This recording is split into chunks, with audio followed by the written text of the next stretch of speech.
असलामुअलैकुम welcome तुहानू सब नू मेरे चैनल मिर्ची टेस्ट ऑफ फूड च। और उम्मीद करती हैं कि तुहाडे रोज़े बड़े ही अच्छे गुजर रहे होंगे, बड़े शानदार रोज़े तुहाडे गुजर रहे होंगे ते अल्लाह ताला तुहाडे सब दे रोज़े कबूल करे ते नाल साडे भी करन। ते हुण जिहड़ा ना मैं तुहाडे नाल अज रेसिपी शेयर करांगी अफतार पार्टी लई स्पैशल रेसिपी और जिहड़ा ना ईद पार्टीज़ लई जिहड़ी ना स्पैशल बारबीक्यू दी रेसिपी है तुहाडे नाल मैं स्टैप बाय स्टैप शेयर करांगी। और ये जिहड़ी है ना बड़ी टेस्टी और मज़े दे मैं मलाई बोटी चिकन तैयार किया सी ते इहदी रेसिपी तुहाडे नाल जिहड़ी मैं स्टैप बाय स्टैप शेयर करांगी। सब तो पहले असीं देखते हैं कि इहदे विच चीज़ां किहड़ियां यूज़ हुंदियां आ। बिस्मिल्लाहिर्रहमानिर्रहीम 1.5 kg जिहड़ा ना मैं चिकन लिया सी लैके ते ओहदे पीसिस कटवा के ते जरा बड़े पीसिस कटवाए सीगे ते हुण असीं जिहड़ा ना जिंजर गार्लिक दा पेस्ट लगावांगे। 2 खाने दा चम्मच जिहड़ा ना जिंजर गार्लिक दा पेस्ट आ ते अच्छी तरह इहनूं असीं सारियां ही बोटियां नूं लगाना है ताकि चिकन दे हर पीस नूं जिहड़ा ना ये जिंजर गार्लिक दा पेस्ट लग जाए। तो ये असी जिहड़ा ना चिकन मलाई बोटी बना रहे हैं बड़ा ही टेस्टी और मज़े का बनेगा इंशाअल्लाह ताला। तुहाडे नाल मैं जिस तरीके की रेसिपी शेयर करांगी तो तुसी जिहड़ा ना इनू घर ट्राई करोगे तो इंशाअल्लाह ताला बहुत ही मज़े का और टेस्टी जिहड़ा ना तुहाडे को भी चिकन मलाई बोटी घर बनेगा रेस्टोरेंट स्टाइल का। तो तुसी जिहड़ा ना अफतार पार्टी दी इनू बना सकते हैं अपने जो तुसी अपने रिश्तेदारां रिलेटिव्स की गेस्ट वगैरह की तुसी अपने दोस्तों की अफतारी करानी है तो अफतार पार्टी लिए भी ये बेस्ट चीज़ आ। और जो रमज़ानुल मुबारक तो बाद असी ईद पार्टीज़ शुरू करनियां ते उहदे लई भी जिहड़ा ना गेस्ट आंदे आ ईद ते तुसी उहदे लई भी जिहड़ा ना बारबीक्यू कर सकते हैं तो बड़ा टेस्टी और मज़े का बनता आ। ते हुण मैं जिहड़ा ना इहदे विच 1 खाने का चम्मच नमक ऐड कीता आ और नमक ऐड करन तो बाद हाफ जिहड़ा ना इहदे विच चम्मच खाने वाला मैं ब्लैक मिर्च पाउडर ऐड कीता आ। ते असीं इहनूं बहुत ज़्यादा स्पाइसी नहीं बनाना ते क्योंकि ये मलाई बोटी आ ते इसलिए जिहड़ा ना इहदे विच स्पाइसिस थोड़े कम ही पैंदे आ और नाले रमज़ान मुबारक दे विच इतने ज़्यादा स्पाइसिस खाए भी नहीं जाते। ते हुण मैं इहदे विच जिहड़ा ना गरम मसाला ऐड करांगी ते हाफ जिहड़ा खाने का चम्मच है ते इहदे विच मैं गरम मसाला ऐड कीता आ। गरम मसाला ऐड करन तो बाद असीं इहनूं सारे मसाले नूं अच्छी तरह मिक्सअप कर लांगे, मैरीनेट करांगे गोश्त नूं ताकि चिकन दे हर पीस नूं जिहड़ा ना इक्वली मसाला सारा लग जाए। ते इहनूं अच्छी तरह मैरीनेट करन तो बाद असीं इहदे विच जिहड़ा ना दही ऐड करना आ। और जेडे मेरे भैन भरा नवे आए मेरे चैनल ते पहली दफ़ा देख रहे हैं मेरी वीडियो नूं ते ओ मेरे चैनल नूं सबसक्राइब भी कर लैन और बैल आइकन दे बटन नूं प्रेस कर दिओ ताकि मेरी आने वाली रमज़ानुल मुबारक दी स्पैशल रेसिपीज़ तुहानूं उहदे नोटिफिकेशन सब तो पहले तुहानूं ही मिलन। ते हुण मैं इहदे विच जिहड़ा ना लीमू यूज़ करूँगी ते निंबू दा जिहड़ा ना मैं जूस ऐड कीता है ते तुसी जिहड़ा इहदे विच सिरका भी ऐड कर सकते हैं लेकिन मैं इहदे विच एक अदद जिहड़ा ना निंबू ऐड कीता है ते निंबू डाल के ते असीं इहनूं मैरीनेट करके ते इहनूं असीं जिहड़ा ना थोड़ी देर लई छोड़ देना है। तुसीं सुबह नूं मैरीनेट करना है इहनूं तकरीबन 5 तो 6 घंटे जिहड़ा ना मैरीनेशन इहदी करके ते फिर रखना है और उस तो बाद जिहड़ा ना मलाई बोटी असीं इहदी तैयार करांगे। ते लेकिन जिहड़ा ना अगर उस टाइम असीं इहनूं मैरीनेट करके ते इहनूं असीं जिहड़ा ना रख बना लांगे तो इहदा टेस्ट इतना अच्छा नहीं आता क्योंकि मसाला जिहड़ा ना चिकन दे अंदर जज़ब नहीं हुंदा और इसलिए जिहड़ा ना मसाला जज़ब नहीं हुंदा करके ते इहदा टेस्ट इतना अच्छा नहीं आता हैगा।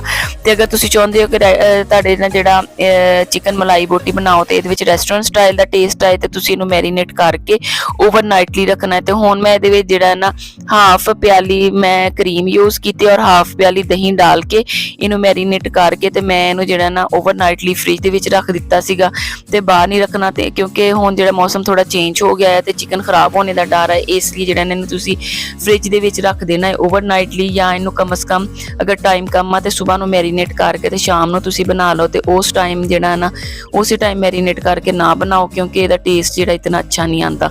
ते हुण इहनूं मैं दोबारा फिर एक दफ़ा मिक्सअप करांगी, मिक्सअप करके ते फिर असीं जिहड़ा ने इहनूं सीखां ते लगाना है। और जिन्नी देर मैं सीखा ते लगांदी हाँ तो सेन दे विच जिहड़ा ना असीं ये अंगीठी दे विच कोयले चला के ते उन्हां दे जिहड़े ना अग बुझ जाएगी जदों ते हल्की हल्की जिहड़े ना कोयलियां दा जिहड़ा हीट रह जाएगी तो फिर असीं जिहड़ा ना उपर ये लगाने आ। ते अगर जलदे हुए कोयलियां दे उपर असीं सीख कबाब चलदे हुए कोयलियां दे उत्ते अगर असीं मलाई बोटी दे पीसिस रख दांगे तो ये उपरों जल जाने और विचों जिहड़ा ना चिकन कच्चा रह जाएगा।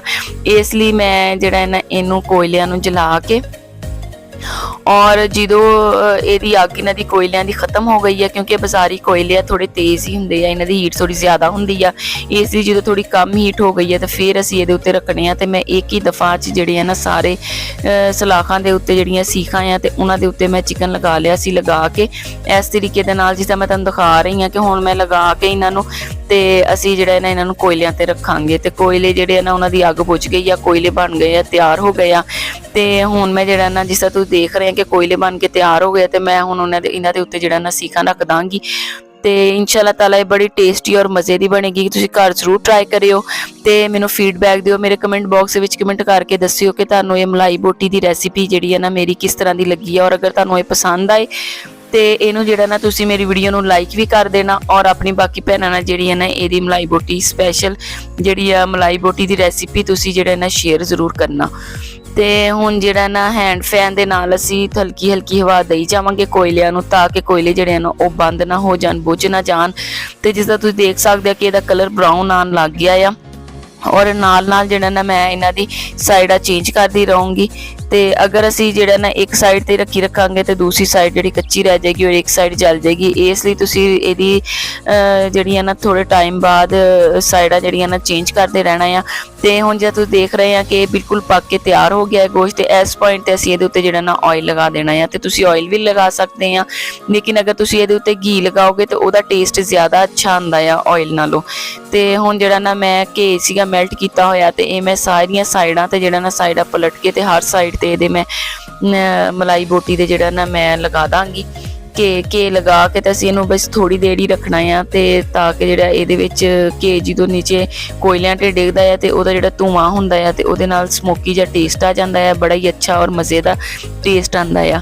ਤੇ ਹੁਣ ਜਿਹੜਾ ਨਾ ਮੈਂ ਇਹਨੂੰ ਸਾਰੀਆਂ ਤੇ ਚਿਕਨ ਦੇ ਪੀਸਿਸ ਜਿਹੜੇ ਆ ਇਹਨਾਂ ਸਾਰਿਆਂ ਤੇ ਬਾਰਬੀਕਿਊ ਦੇ ਮੈਂ ਘੇ ਲਗਾ ਕੇ ਤੇ ਇਹਨਾਂ ਨੂੰ ਉਤਾਰ ਲਿਆ ਸੀ। ਤੇ ਹੁਣ ਮੈਂ ਤੁਹਾਨੂੰ ਡਿਸ਼ ਆਊਟ ਕਰਕੇ ਦਿਖਾ ਰਹੀ ਹਾਂ ਕਿ ਕਿੰਨੇ ਅੱਛੇ ਲੱਗ ਰਿਹਾ, ਇਹਦਾ ਜਿਹੜਾ ਲੁੱਕ ਵਾਈਜ਼ ਕਿੰਨਾ ਅੱਛਾ ਹੈ, ਬੜਾ ਹੀ ਟੇਸਟ ਵੀ ਇਹਦਾ ਬੜਾ ਹੀ ਅੱਛਾ ਸੀਗਾ। ਤੇ ਘਰ ਜ਼ਰੂਰ ਟਰਾਈ ਕਰਿਓ ਤੁਸੀਂ। ਤੇ ਉਮੀਦ ਕਰਦੀ ਹਾਂ ਕਿ ਤੁਹਾਨੂੰ ਇਹ ਮੇਰੀ ਰੈਸਿਪੀ ਜਿਹੜੀ ਨਾ ਪਸੰਦ ਆਏਗੀ, ਕਿਉਂਕਿ ਸਾਡੀ ਫੈਮਿਲੀ ਨੂੰ ਤੇ ਬੱਚਿਆਂ ਨੂੰ ਤੇ ਬੜੀ ਪਸੰਦ ਆਈ ਸੀ, ਕਿਉਂਕਿ ਇਹਨਾਂ ਦੇ ਵਿੱਚ ਅਸੀਂ ਇਤਨੇ ਜ਼ਿਆਦਾ ਸਪਾਈਸਿਸ ਵੀ ਨਹੀਂ ਸੀ ਐਡ ਕੀਤੇ। ਤੇ ਰਮਜ਼ਾਨ ਉਲ ਮੁਬਾਰਕ ਦੇ ਵਿੱਚ ਤੁਸੀਂ ਜ਼ਰੂਰ ਟਰਾਈ ਕਰਿਓ ਮੇਰੀ ਰੈਸਿਪੀ ਨੂੰ। ਤੇ ਹੁਣ ਮੈਂ ਤੁਹਾਨੂੰ ਜਿਹੜਾ ਨਾ ਤੋੜ ਕੇ ਦਿਖਾਉਂਦੀ ਹਾਂ ਇੱਕ ਪੀਸ, ਤੇ ਬਹੁਤ ਹੀ ਜ਼ਿਆਦਾ ਗਰਮ ਸੀ ਕਿਉਂਕਿ ਹਜੇ ਹੁਣੇ ਮੈਂ ਜਿਹੜਾ ਨਾ ਉਤਾਰਿਆ ਸੀਗਾ ਇਹਨੂੰ, ਜਿਸ ਤਰ੍ਹਾਂ ਤੁਸੀਂ ਦੇਖ ਸਕਦੇ ਕਿ ਇਹਦੇ ਵਿੱਚੋਂ ਕਿਤਨੀ ਜ਼ਿਆਦਾ ਸਟੀਮ ਨਿਕਲਣ ਦਈ ਆ। ਇੱਕ ਪੀਸ ਤੁਹਾਨੂੰ ਤੋੜ ਕੇ ਦਿਖਾਉਂਦੀ ਹਾਂ ਕਿ ਕਿੰਨਾ ਅੱਛਾ ਪੱਕਿਆ ਹੋਇਆ, ਵਿੱਚੋਂ ਵੀ ਜਿਹੜਾ ਨਾ ਅੰਦਰ ਤੱਕ ਸਾਰਾ ਪੱਕਿਆ ਹੋਇਆ ਆ। ਔਰ ਮੈਨੂੰ ਦੋ ਹੁਣ ਤੁਸੀਂ ਇਜਾਜ਼ਤ, ਇਨਸ਼ਾਅੱਲਾ ਤਾਲਾ ਮੈਂ ਆਪਣੀ ਨੈਕਸਟ ਵੀਡੀਓ ਦੇ ਨਾਲ ਤੇ ਦੁਬਾਰਾ ਫੇਰ ਤੁਹਾਡੀ ਖਿਦਮਤ ਦੇ ਵਿੱਚ ਕੱਲ ਹਾਜ਼ਰ ਹੋਊਂਗੀ। ਤੇ ਦੁਆਵਾਂ 'ਚ ਤੁਸੀਂ ਮੈਨੂੰ ਯਾਦ ਰੱਖਿਓ। ਮੇਰੇ ਲੋ ਹੁਣ ਅੱਲਾ ਹਾਫਿਜ਼।